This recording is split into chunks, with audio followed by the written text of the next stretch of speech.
लाईफमध्ये आपण एखादी गोष्ट ठरवतो पण तसंच घडतं असं नाही आहे, खूप 360 विरुद्धही घडतं. अशा इन्सिडेंट्स किती आल्यात आयुष्यात?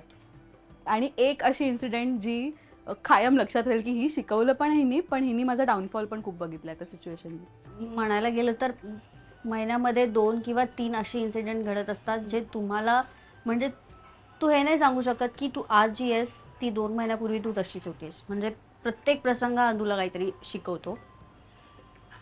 माझ्याकडे असं सांगण्यासाठी ॲज सच नाही आहे, पण जेव्हा तुमच्याकडे एवढंच मला समजलं आहे आत्तापर्यंत, तुम्ही मेहनत करता त्याच्या मागची मेहनत लोकांना नाही दिसत. पण ज्यावेळेस तुम्ही त्या स्टेजवरती असता त्यावेळेस लोक तुम्हाला कुठल्या पट्टीमध्ये ओळखतात, ती लोक तुमची आहेत का, या गोष्टीवरती प्रश्नचिन्ह येतो. कारण मला जेव्हा वर्स्ट टाईममध्ये मला जर सपोर्ट करणारे कोणी नव्हते, तर बेस्ट टाईममध्ये त्यांना माझ्याबरोबर थांबण्याची तेवढी कॅपॅबिलिटी म्हणजे मी त्यांना तेवढी ऑथॉरिटी द्यावी का. सो हे प्रसंग आले माझ्या लाईफमध्ये खूप सारे. माझे असे मी जेव्हा ब्लाइंडली ट्रस्ट करणारे फ्रेंड्स किंवा प्रत्येक वेळेस म्हणायला गेलं तर एक रिलेशनशिप पर्सनल लाईफमध्ये काही कारणास्तव नाही टिकले आणि दॅट्स नॉट माय फॉल्ट.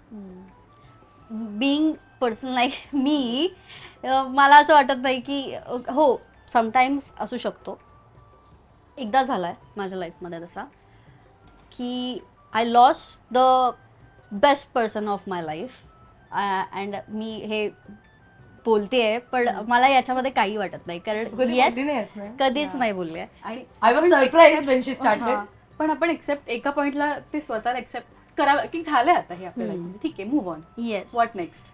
पण ते मूव्ह ऑन करायचं आपल्याला आधीपासूनच म्हणजे आपण शिकलोय ग. हे स्कूलमध्ये नाही शिकवलं, हे आपल्याला आईवडिलांनी नाही शिकवलं.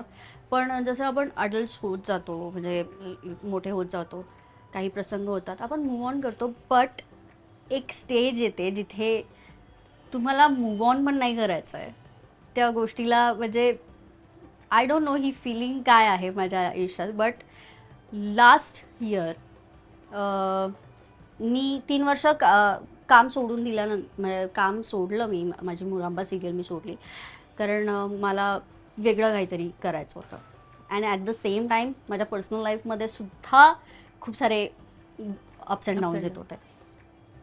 And I lost that person. So मला असं झालं की सगळं संपलं. म्हणजे तो एक प्रसंग होता माझ्या लाईफमध्ये की पर्सनल लाईफ आणि प्रोफेशनल लाईफमध्ये पण जेव्हा तुमच्याकडे काहीच व्यवस्थित चालत नाही आहे तर तुम्ही कुठल्या स्टेजला असता. आणि डझंट मॅटर ही माझ्याबरोबर आहे, आईवडील आहेत, सगळे आहेत, बट नाही होत. तुम्हाला ते ती जखम कशी भरून काढायची हे तुम्हाला स्वतःलाच करू बाय द टाइम तुम्ही शिकता. वेळ हे एकमेव उत्तर आहे. Time is the only- That's why I try to put this time. कॅमेरावर दाखव. Yes.